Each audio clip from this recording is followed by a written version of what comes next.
Hi friends, welcome to my channel. ఈరోజు నేను మీకు ఎంతో రుచికరమైన గోబీ 65 ఎలా చేయాలో చూపిస్తాను. దీనికోసం ఫస్ట్ కాలీఫ్లవర్ చిన్న చిన్న పీసెస్గా కట్ చేసుకొని ఇలా వేడి నీటిలో వేసుకొని ఒక 5 నిమిషాల పాటు వదిలేసి తర్వాత నీళ్ళన్నీ కూడా వంపేసుకోవాలి. ఇప్పుడు ఒక పెద్ద బౌల్ తీసుకొని ఆ ముక్కలన్నీ కూడా ఇందులో వేసుకోవాలి.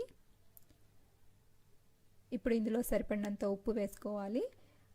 మనము గోబీని బాయిల్ చేయకూడదు, జస్ట్ వేడి నీటిలో వేసి ఉప్పు వేసి వాష్ చేసుకోవాలన్నమాట. అలా 5 నిమిషాలు ఉంచితే పురుగులు ఏమన్నా ఉంటే కూడా వెళ్ళిపోతాయి. దీనికి సరిపడినంత ఉప్పు వేసుకోవాలి. అలాగే ఒక హాఫ్ లెమన్ జ్యూస్ కూడా వేసుకుంటున్నాను. ఒక సగం నిమ్మకాయ రసం కూడా పిండుకోవాలి. ఒక స్పూన్ అల్లం వెల్లుల్లి పేస్ట్, సరిపడినంత కారం వేసుకుంటున్నాను. ఇక్కడ నేను ఒక 2 నుంచి 3 స్పూన్ల కారం వేసుకుంటున్నాను. కారము మనకి కాశ్మీరీ కారం అని దొరుకుతుంది, అది కానీ వేసుకుంటే మనకి కలర్ కూడా చాలా బాగా రెడ్గా వస్తుంది. అలాగే కొద్దిగా ధనియాల పొడి, కొద్దిగా గరం మసాలా వేసుకోవాలి. ఒక 2 స్పూన్ల కార్న్ఫ్లోర్ వేసుకుంటున్నాను. ఒక 3 నుంచి 4 స్పూన్ల మైదా వేసుకోవాలి. కార్న్ఫ్లవర్ ఎంత వేసుకుంటున్నానో దానికి డబుల్ మైదా వేసుకోవాలన్నమాట. అప్పుడే మనకి క్రిస్పీగా వస్తాయి. ఇప్పుడు ఇదంతా కూడా బాగా మిక్స్ చేసుకోవాలి. బాగా ముక్కలన్నిటికీ కూడా ఈ మసాలాలన్నీ కూడా పట్టాలి.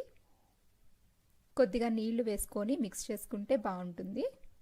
మరీ ఎక్కువ వాటర్ వేసుకోవద్దు, కొద్దిగా నీళ్లు వేసుకుంటూ మొత్తం ఈ పిండంతా కూడా ముక్కలకి పట్టేలాగా కలుపుకోవాలి.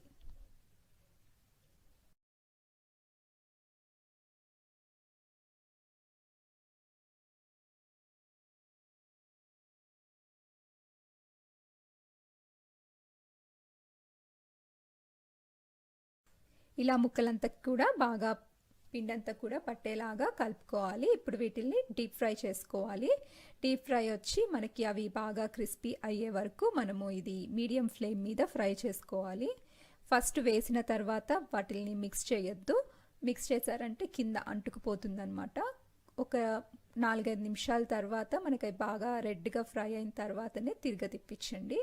ఇలా బాగా ఫ్రై అయిపోయిన తర్వాత ఒక టిష్యూ నాప్కిన్ మీద తీసుకుంటే ఎక్సెస్ ఆయిల్ అంతా కూడా వచ్చేస్తుంది. అంతే అండి, ఎంతో రుచికరమైన గోబీ 65 రెడీ అయిపోయింది. హోప్ మీకు ఈ వీడియో నచ్చింది అనుకుంటున్నాను. నచ్చితే ప్లీజ్ లైక్ చేయండి, షేర్ చేయండి. అలాగే నా ఛానల్ని సబ్స్క్రైబ్ చేసుకోండి. Thank you for watching this video.